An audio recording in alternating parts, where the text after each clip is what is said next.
We are on the verge of the end of the season on the PGA Tour. Remember, the season changed this year. It actually officially started in January. Well, it ends at the end of this week with the Wyndham Championship. Then we go into the FedEx Cup Playoff. So there will be all kinds of hopeful jockeying that could be happening at the end of this week. Players are trying to get inside. Remember, the FedEx Cup structure has changed. It's not 125 that get into the first event of the FedEx Cup Playoffs. It's now the top 70. So let's go through some of the details and build the foundation of what I'm talking about with all of this. So those hopes and dreams of some who want to fight their way in, and usually it's a very small number in fairness, but we're going to go through the possibilities that of those that are teeing it up with the aspirations to do the same. First of all, the FedEx Cup Playoffs format, as I mentioned, it's 70 in the FedEx Cup standings that will move on from the Wyndham. 40 of the top 70 are currently scheduled to play this week. As I mentioned, top 70, you move on. Good job. The late Grayson Murray, he will not be counted this week because the top 70 are in the top 70, as you know. So number 71, who is Victor Perez, will get in. The first two playoff events have a $20 million purse. The FedEx Cup points are quadrupled, which means 2,000 points for a winner. 500 points is what they'll get this week, but 2,000 points for a winner. Tour Championship features FedEx Cup starting strokes. Remember, the leader will start at 10 under, and I think that the FedEx Cup Playoffs, since they've started doing this, have gotten pretty lucky over the last few years because for whatever reason, while the leader starts on 10 under and it ratchets us down accordingly, he's had people behind him that have played extremely well when he's kind of stumbled out of the gate respectively. And so by the end of the week, it's tightened up and it becomes a real good competition. If this year, if Scotty Scheffler continues to do Scotty Scheffler-like things, and he starts at 10 under at the end of the first round, he might be leading by 10 or 15 strokes. The possibility is there. We'll see. Like I said, it hasn't happened yet. Top 50 players through, note please, top 50 players through the BMW secure signature event status for 2025. So another very critical numbers. As to the FedEx Cup playoffs themselves, 3 playoff events. The first one being the FedEx St. Jude Championship, which is, again, the top 70. That'll take place in Memphis. It's hot. The second will be the BMW Championship, which will be the top 50. And that will be Castle Rock, Colorado this year. The finale, of course, the Tour Championship, the top 30, will be in Atlanta, Georgia. Total bonus pool for the FedEx Cup playoffs, $100 million. The FedEx Cup champion will be winning $25 million for their cause. All right, as to this Wyndham Championship, though, and how those FedEx Cup points get doled out, and this is going to be an important conversation in a moment because we're going to start to get into scenarios and players. Wyndham Championship FedEx Cup points, 500 points this week for a win. And you see it drop down accordingly. 300 for second, 190 for third, 135 for fourth. Fifth place is 110. Sixth place is 100. And again, you can see it drop down from there. But sixth place, you're going to start to see what we're talking about in terms of points and how it impacts. Let's take a look at some of those who are just inside or just outside FedEx Cup points. But it's going to affect a lot more than them because of what we're talking about here. So right now you can see top 70 move on. I mentioned to you the top 71 this year because of the sad passing of Grayson Murray. So Emiliano Grillo is 68. 69 is Seamus Power. Number 70 is Brendan Todd.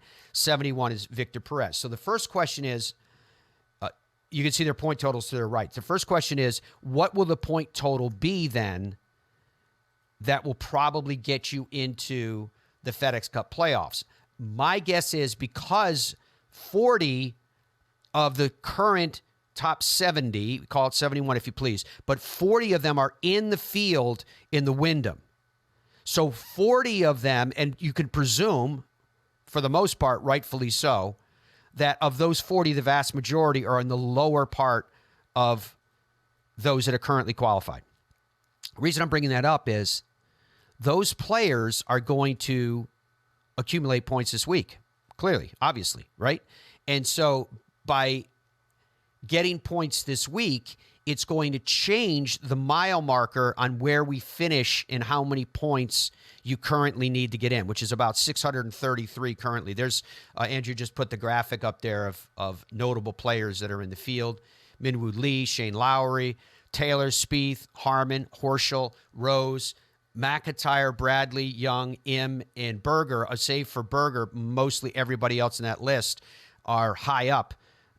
Not really at risk of whether they're going to move on or not. They're going to move on. But when we get to those, Andrew, let's go back to the list of those that are sitting on that razor's edge. So currently, as I mentioned to you, Victor Perez is 633 points. That's only 3 points over Davis Riley. What I'm saying is there's going to be movement. So the point total to get inside of the top 71, I think, is going to move somewhere to a minimum of 650 and maybe 660 or right around there, maybe a little more. So then you get into, okay, well, let's talk about possibilities. Let's, for example, talk about Daniel Berger, because he was on the chart that Andrew just showed you guys that he's in the field. Daniel Berger, Dom, you tell me where he's ranked. I know he has 211 FedEx Cup points. Right? So now we start talking about possibilities. He's ranked 141st. Okay, 141st. In the FedEx Cup standings. So if Daniel Berger were to win, that would vault him to 711 points, which I think is about 50 points higher than what you're going to need to get in. So if he was 148th, told me just now? Points? With the current standings as they are, he's 141st, and that would jump 41st. Him into 65th or 66th. Okay, so take me down that list and tell me, with a win, who could have approximately 655 points. You're going to get 500 points with a win. So you're looking at someone. You're asking. How far down? Who has 650 points? No. I want to know who has about 155 points. What are they ranked? Who is it? And what are they ranked? Who has 155 points? That is 159th in the FedEx Cup standings currently.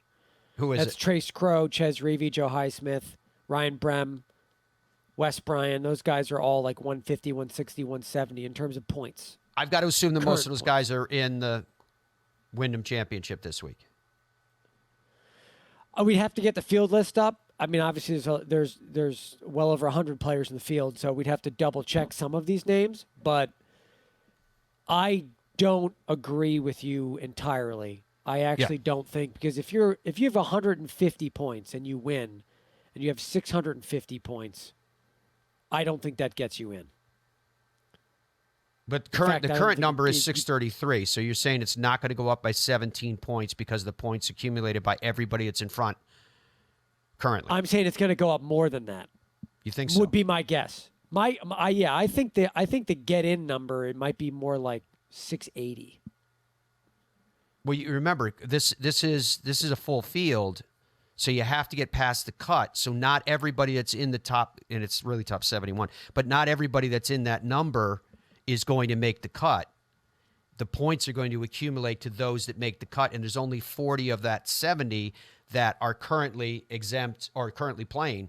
So you see what I'm saying? That the number is relatively small. So let's say of that 40, of those currently with enough points to move on, there's 40 of them, as I mentioned. Let's say that because they're obviously playing some good golf, let's say that 30 make it past the cut, which is a pretty good percentage.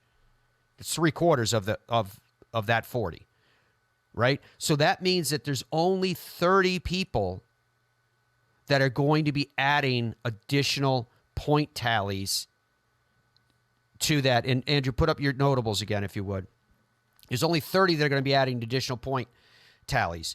And of that 30, at least 10 of those are going to be in a position where it doesn't make a difference what they do. They're not going to, they weren't at risk anyway. So the ones that have to impact it are the ones at the bottom of that list in it getting additional points. You follow me? So I don't know if it's going to go up as high as you think it does. That's all I'm saying. There's just not a lot of bodies to make that happen. I thought going from 633 to as high as 650 to 660 was what I was saying. I don't know. That sounds to me like that's a pretty liberal estimate of points. You think it's going to be more like 700? Well, I'm trying to get hard numbers here. I'm looking at last year's standings, right? Which is hard. Last year's standings,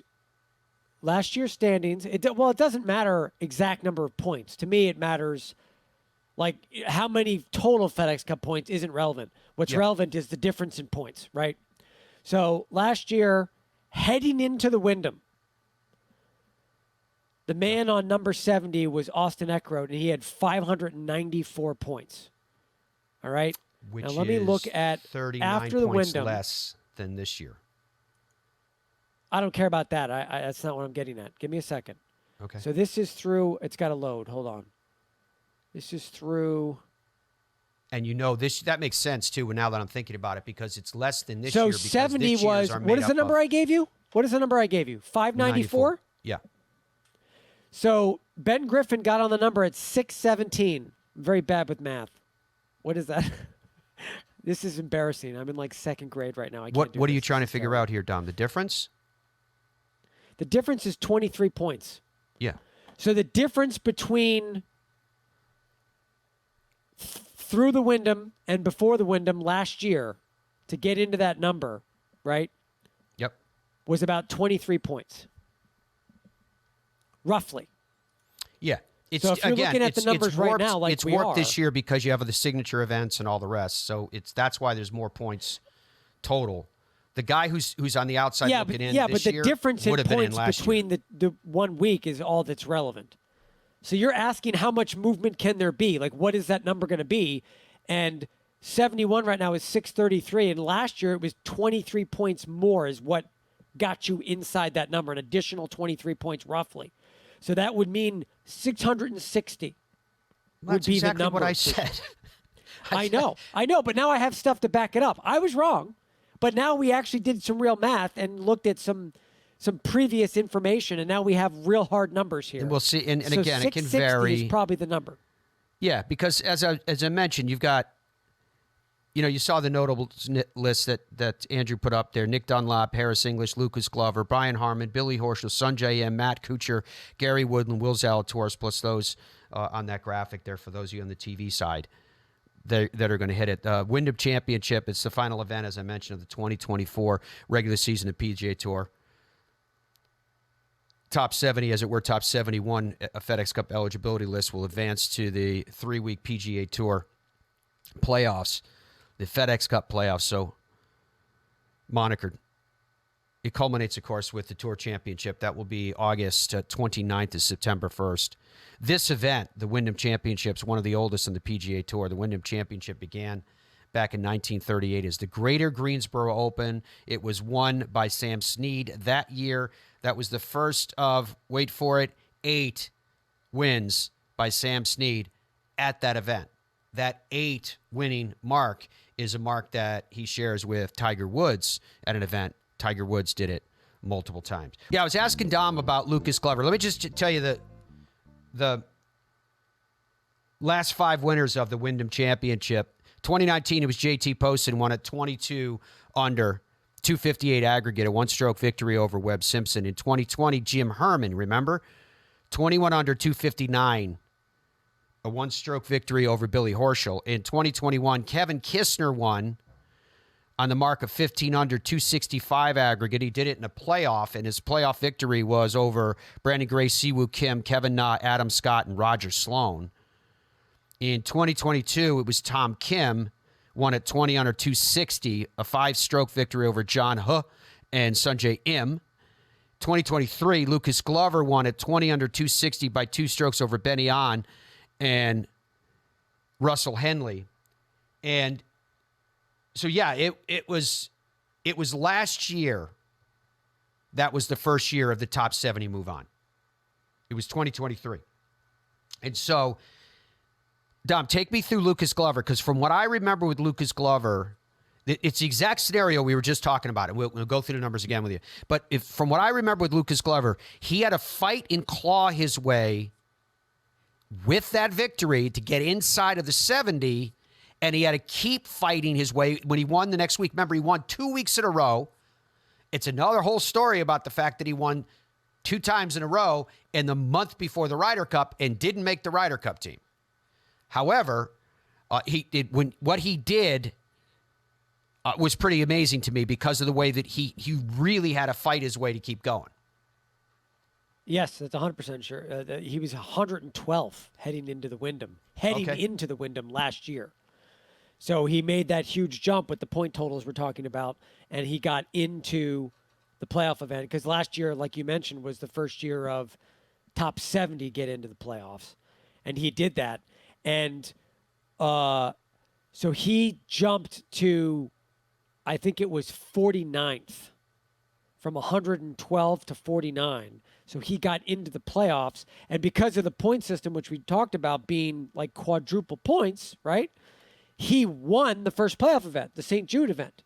So that was 2,000 points. He literally went from 49 to 4th in the FedEx Cup standings, which of course got him into the Tour Championship. And then not on to the Ryder Cup. And then not on to the Ryder Cup, which is, in retrospect, it seems like even a worse decision than at the time. Yeah, it does. So take me to who is right now 112th. I'm curious. Currently, 112th in the FedEx Cup standings is Nico Echeverria. How many? Nico Echeverria. Yeah, no, but how many points does Nico have? He's ranked 112th. Oh, 331. 500, it'll do the same thing. 500 points would take him to 831, which would be... But will kill it. It will kill it. It'd be way over. It'd be probably around 55 on the list. And last year, Lucas won and went from 112 to 49. Yeah. So very similar jump.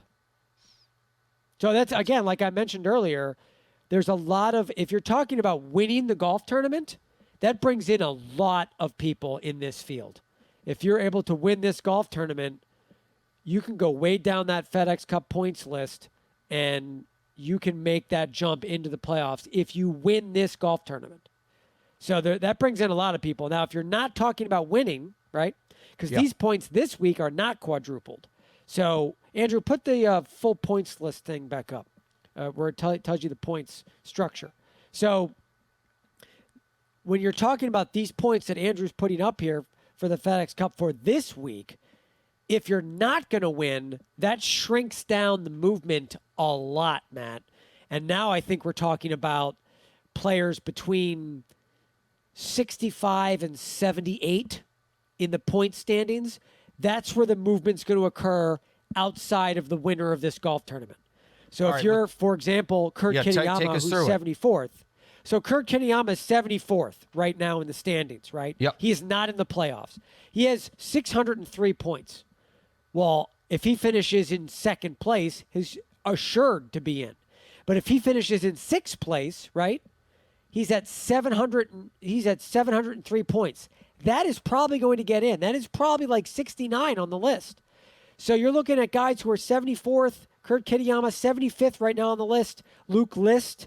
Those guys, if they finish in sixth place, seventh place, fifth place, they've got a real shot of getting into these playoffs. So that's what I'm talking about when I'm talking about movement being realistic. If you're 65th on this list and you're 76th on this list, which ironically, 76th in the FedEx Cup points list right now is Lucas Glover.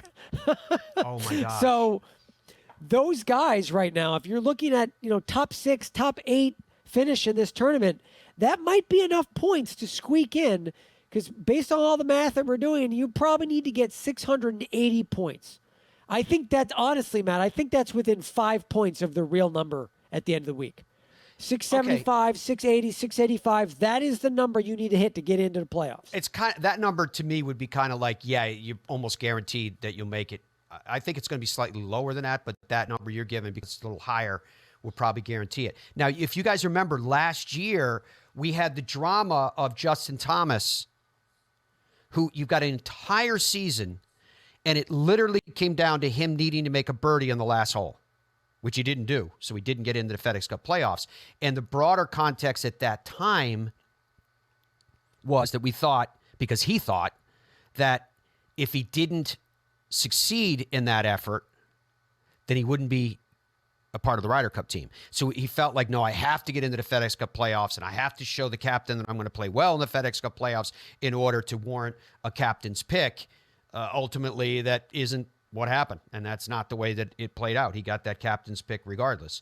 So, but the drama was there, and he put up a really good fight.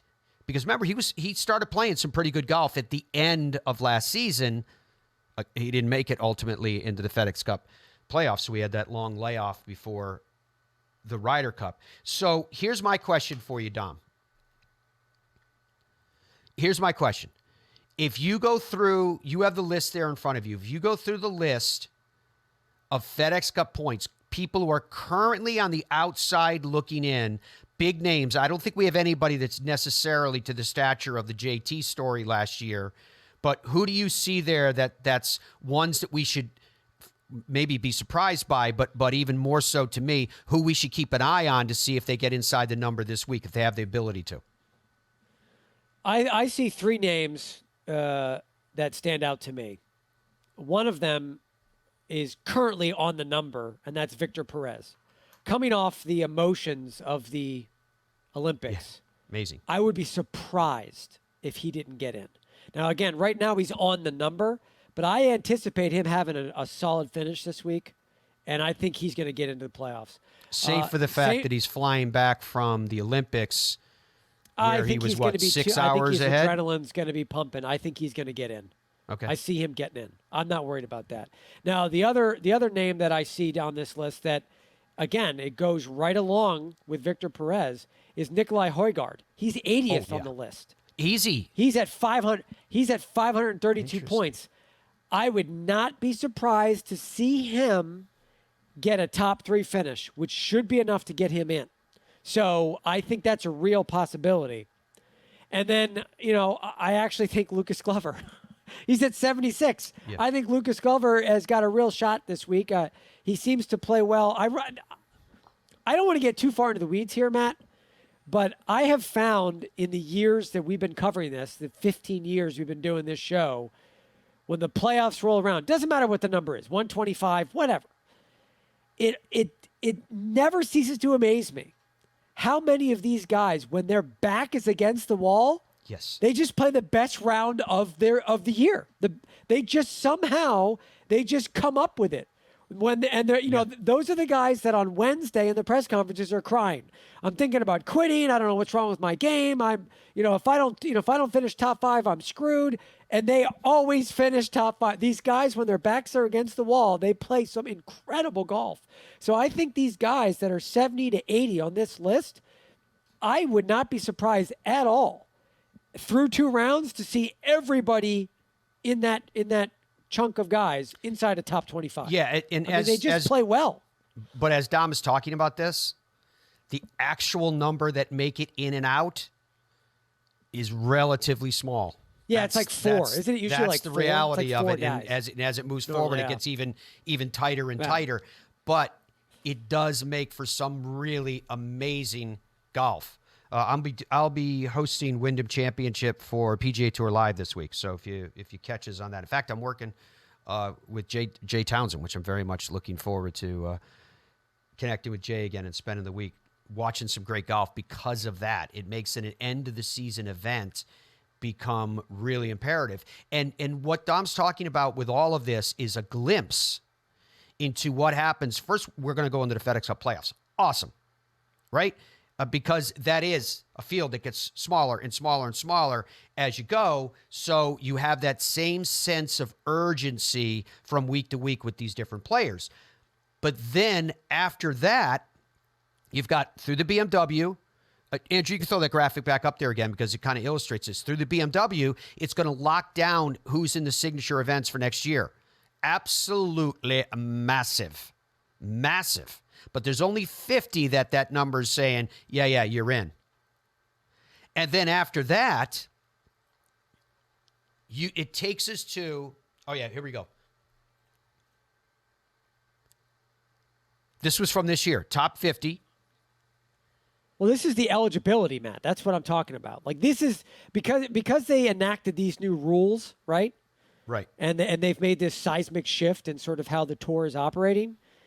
What you're looking at on the screen right now, the eligibility into the signature events, because of the amount of money that is in our sport of golf now, this is NFL football stuff. This is these guys that are battling on that top 50 line. I was talking to Matt about this before we got on the air.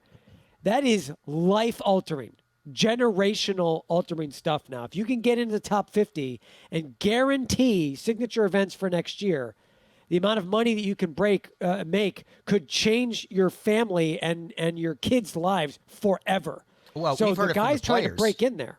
The players themselves absolutely. have said it. So the graphic that you're looking at that Andrew put up there from 24 is right before the event. This is how they fill out the field.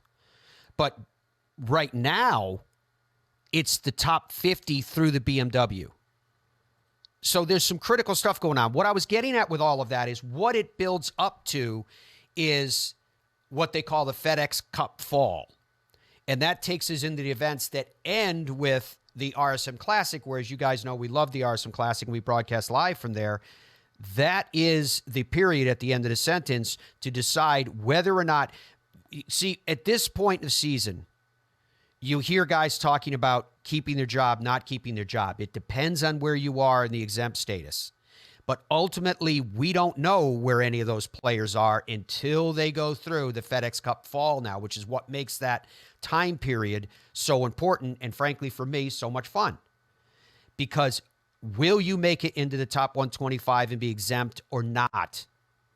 Will you have a partial exemption up to 150 or up to 200, depending upon the category? We'll go through all that in details as we get closer, but it takes us right through to the holidays before that will ultimately define itself.